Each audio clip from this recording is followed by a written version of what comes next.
Bonjour, nous sommes ce soir au Zénith de Toulon pour la troisième journée du Festival des Fantaisies Toulonnaises avec une affiche exceptionnelle. Tout d'abord Shirley Soignon dans son nouveau spectacle avec The Crooks et puis bien sûr le fameux plateau Comedy Club avec dans l'ordre ou dans le désordre, nous aurons Marco Paolo, Tano, Fabien Olicard et puis surtout les deux humoristes qui nous viennent du Québec, à savoir Kathleen Rouleau et Olivier Martineau.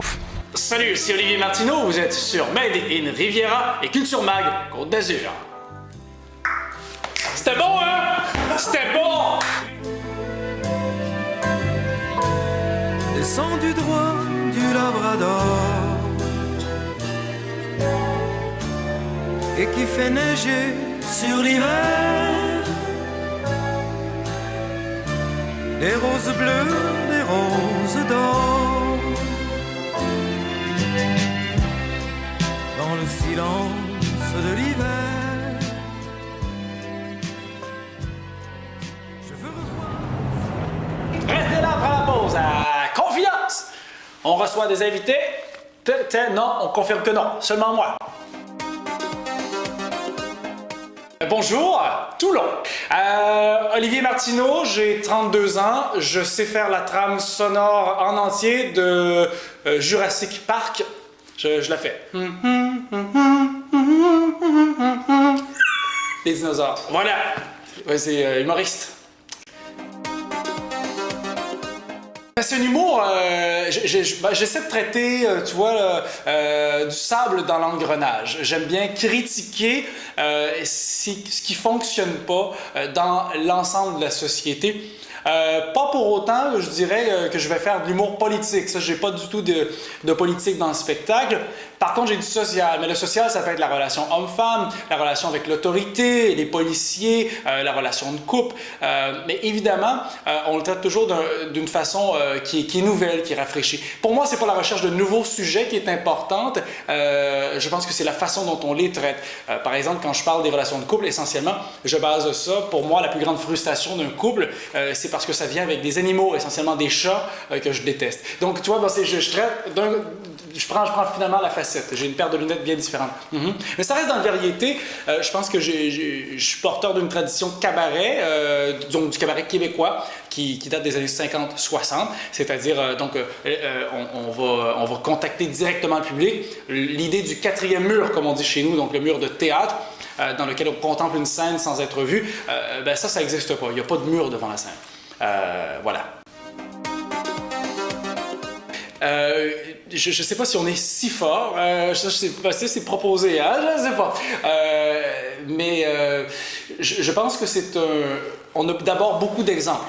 Ça existe depuis un bon moment, donc on peut apprendre par l'exemple. Ça, c'est déjà une belle façon. Ensuite de ça, on a beaucoup de plateformes qu'on peut faire.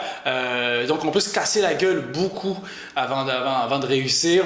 Et puis, on a différents niveaux de plateforme. Donc, il y a les petits bars, les petites salles de spectacle avant d'arriver finalement sur les plus gros plateaux. Donc, ça, c'est intéressant. On a finalement la mécanique qui nous permet d'évoluer sans trop de risques. Et puis, je pense que c'est ça, on a des bons repères. Ouais. Ah oui, c'est des humoristes, mais aussi des comédiens. Et puis, je pense à Jean Dujardin, qui a été une inspiration, mais absolument importante. Je pense que c'est quelqu'un qui joue bien, qui a un bon répertoire, et puis qui est drôle, qui est super drôle. Pierre Richard, ça c'est ça aussi. Michel Boujna. J'aime beaucoup également, je pense à Gad, ça c'est sûr, une belle inspiration aussi. Mais tous ces grands-là, puis il y a des gens qui font des trucs vraiment bien aussi là, pour justement développer, comme Jamel avec le Comedy Club, là, que j'ai eu la chance d'aller faire. Donc c'est des belles chances qu'on a, des opportunités. Ça se développe bien de ce côté-ci, c'est inspirant. Ah ben oui, Anthony, là on parle d'un ami. Anthony Cavana, c'est un ami. Je pense que c'est fou quand même de pouvoir côtoyer un des plus grands artistes de sa génération, quelqu'un qui nous a tant inspiré à faire le métier, mais il y a tout ça. Et là, je le rajeunirai pas, il sera fâché, mais donc évidemment, on a une différence d'âge, pas une énorme différence d'âge, mais assez pour que ça m'ait inspiré son travail quelques années avant de décider de faire le métier. Et puis, de pouvoir côtoyer un des plus grands artistes de la génération et d'en faire un très bon ami, c'est une chance inouïe parce que c'est quelqu'un d'excessivement généreux et puis de tellement communicant. C'est un pédagogue. Hein, c'est quelqu'un que si on écoute bien ce qu'il a à dire, on apprend beaucoup. Ouais. Ah, c'est vrai? Ah, ok, d'accord, c'est rassurant, on va le voir ce soir. Mais je pense que déjà, on a ce lien de finesse entre la France et le Québec où on s'échange depuis plusieurs années des artistes à certains niveaux, ne serait-ce qu'en musique, on a eu beaucoup d'échanges. Et je pense qu'il y a déjà une sympathie parce qu'il y a des gens qui nous ont précédés. Ensuite, il y a peut-être la curiosité aussi, que dans une même langue, il y a une culture si différente. C'est intéressant d'écouter l'autre, ouais. Alors, pour le week-end, on va aller à la plage peut-être, ouais. Sinon, les projets professionnels. Alors, donc, j'ai le spectacle solo, le one-man show, qui est prévu pour le début 2015. Sinon, ben, cet été, chez nous, j'animerai à Québec un gala, donc les galas du Grand Rire, qui sont des galas télévisés. Donc, j'animerai ça. D'ailleurs, Bougena animera un de ces galas aussi.